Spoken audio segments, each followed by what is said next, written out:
muddo dheer kadib waxa Somaliland shacabku ka soo taagan yihiin weeraha madaxdu adeegsato kolka bulshadu dulmiga iyo dhibaatada ka damqadaan kana hadlaan kelmadahaasi oo ay ka mid tahay nabadda ha la ilaasho. haatan bulshadu waxay isweydiinayaan nabad iyo xurriyad maxaa kala reebay? meel aan xurriyadu qowl ka jirin miyay nabadi taala? cabashada dadweynaha iyo nabadda maxaa iska khuseeya? maxaase cid kastoo aragtideeda cabirta loo beegsanayaa looguna sheegaa qaran dumis?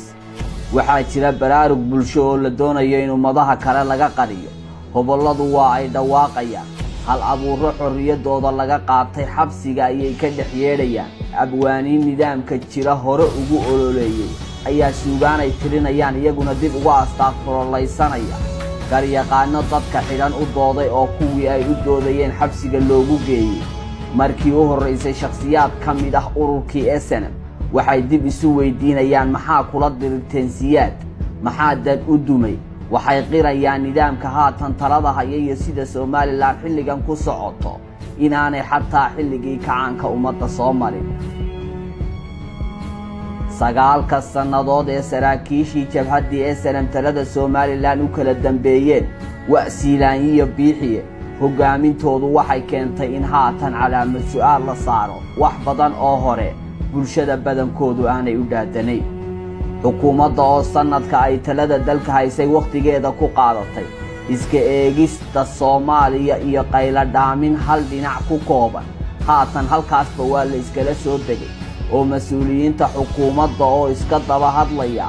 waxay bixinayaan sawir u muuqda inay jirto cabsi laga qabo cilaaqaad dar alle uga dhex abuurma Soomaaliya iyo shacabka Somaliland. madaxda xukuumaddu mar way digayaan oo waxay cabsida ka qabaan bay ka digayaan oo mar way hanjabayaan. dadweynuhuna waa kuwa ay damaqday kala qaybi, biyo la'aan, shaqo la'aan, cadaalad darro iyo caburin aan weli magacba loo bixin. caburintaasi oo gaadhay xataa in shaqaalaha dawladda lagu qabsado fariimaha mucaaradka haddii ay si positive ugaga falceliyaan like, share iyo comment. taasi oo iminka loo haysto 6 saxafi oo ka tirsan warbaahinta dawladda halka hore iyana shaqada lagaga caydiyay 2 wariyo oo isla telefishinka afka xukuumadda ku hadla ka tirsanaa kuwaasoo iyana eeday post iyo share.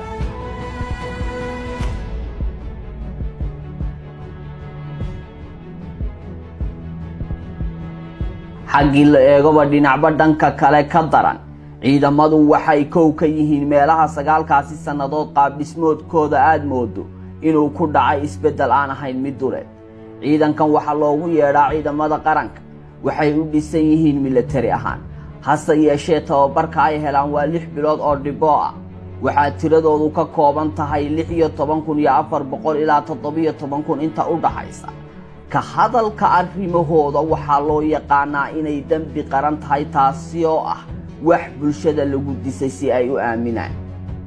waa aag halisi ku xeeran tahay, waxay ka caagan yihiin hadalqaadka, istood waxay u yihiin isku dulnoolaanshaha. wehelkoodu waa duruufaha ugu adag ee aadama ku nool yahay, maadaama in xogtooda la baahiyaa ha joogtee soo hadalqaadku ka yahay mamnuuc. waxaa loogu yeedhaa aaggii madooba ama mugdigii dulmiga gabaadka u ahaa. awood qaybsiga Somaliland iyo jiritaanka dheeliga ay adag tahay in dib loo soo celiyaa ee u muuqda isbeddel kiimikaad oo kale marka laga yimaado waxa halista ugu daran ka taagan tahay waa ciidamada. waa run oo waa ciidan qaran, hase ahaatee dhismahooda, tiradooda, xukunkooda iyo amarkooduba waa mid aan hore cidi uga warhaynin. miisaaniyadda sanad kasta ku baxda waa lacag ka badan 50 milyan oo dollarka Mareykanka, waxayna mushahar ahaan u qaataan askarigiiba lacag dhan 840,000 oo shilinka Somaliland ah, taasoo u dhiganta $82 oo keliya. intaynaan eegin duruufaha iyo dhibaatooyinka ciidankani la nool yahay oo aan bulshadu wax badan ka ogeyn, aan ku horeeyo dheeliga qaran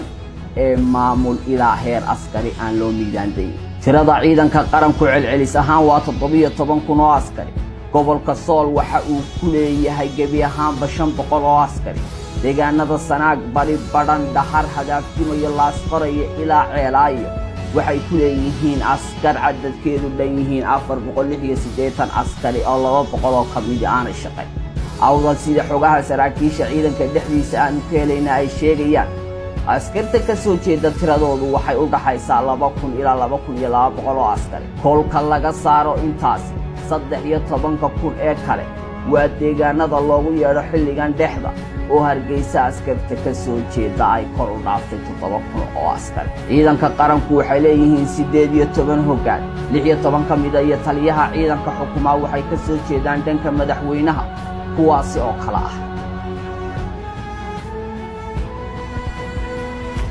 hoggaanka gaadiidka hoggaanka taangiyada hoggaanka saadka hoggaanka hubka iyo rasaasta hoggaanka madaafiicda hoggaanka lacagta hoggaanka caafimaadka hoggaanka tababarka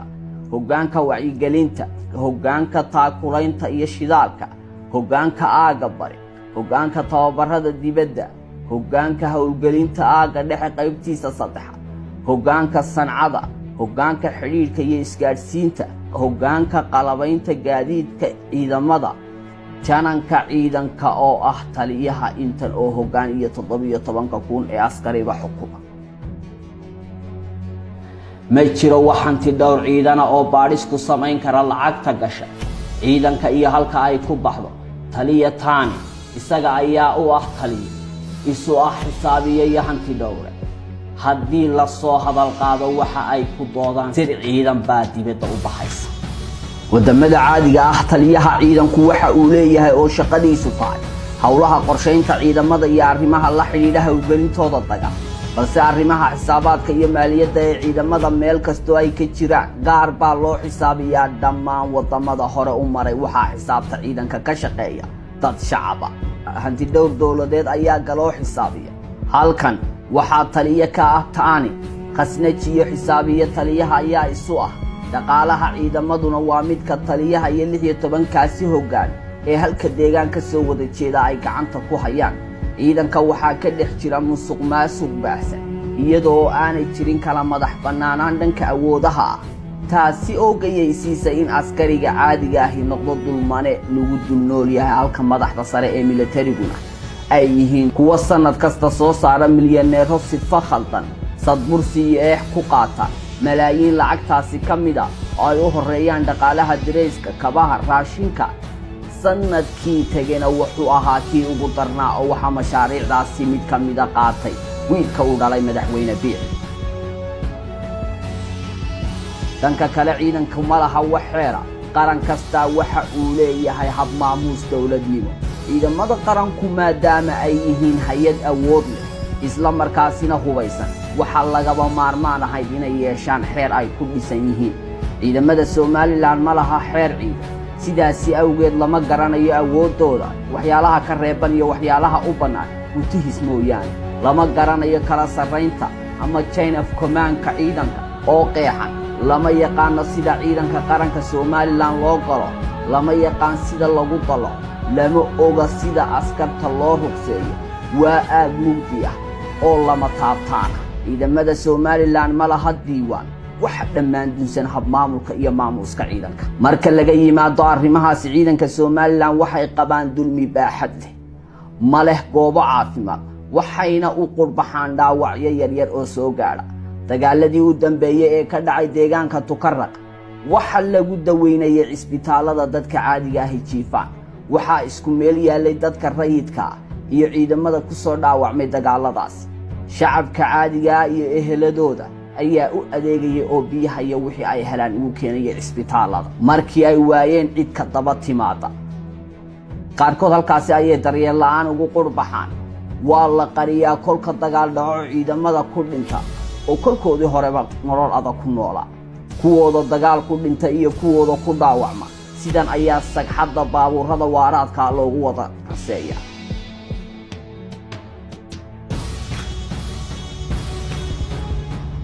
حتى eheladoodu kama dayma sugtaan meydadkooda oo deegaanka oo fariisin u ah ayaa xabaal wadareedyo loogu aasay sawirkan idin muuqda oo sarkaal ka tirsan ciidamada jiida hore magaciisana aan baahinaynin uu nala wadaagay waa dagaalkii Tukarraq waa askar dhaawac ah iyo kuwa dhintay oo sidan sagxadda u wada rasaysan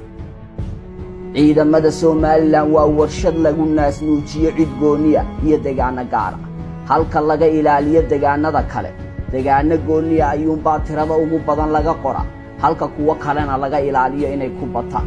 deegaano gaar ah ayuunbaa dalaca oo darajooyinka hela deegaano gaar ah ayuunbaa dareewalada gawaarida ciidanka lagu aamin halka deegaanada kalena laga ilaaliyo deegaano gaar ah ayuunbaa ridayaalka gaadiidka ciidanka deegaano gaar ah ayaa tababarada dibadda loo qaado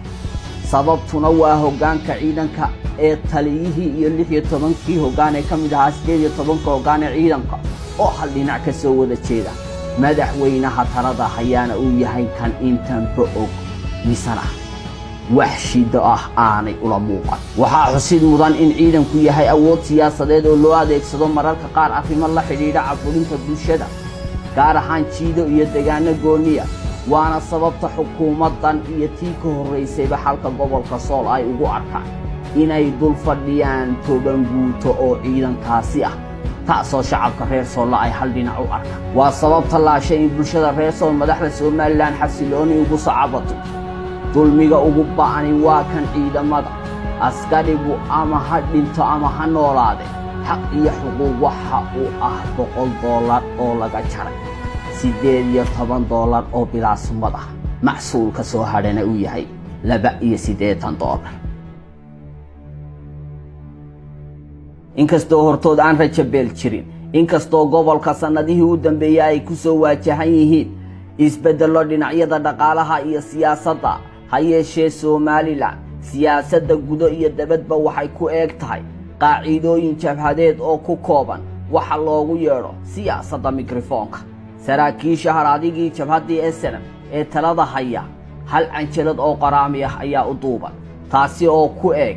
beri hore waxaa dhacay berigii kuwii halkaas waxaa ku go'ay sidii laynoo galay balse canjaladaasi kuma jiraan ka arriminta waxa maanta taagan iyo tan soo socota oo mustaqbalka iyo jihaynta shacabka waxay ka yihiin agnaan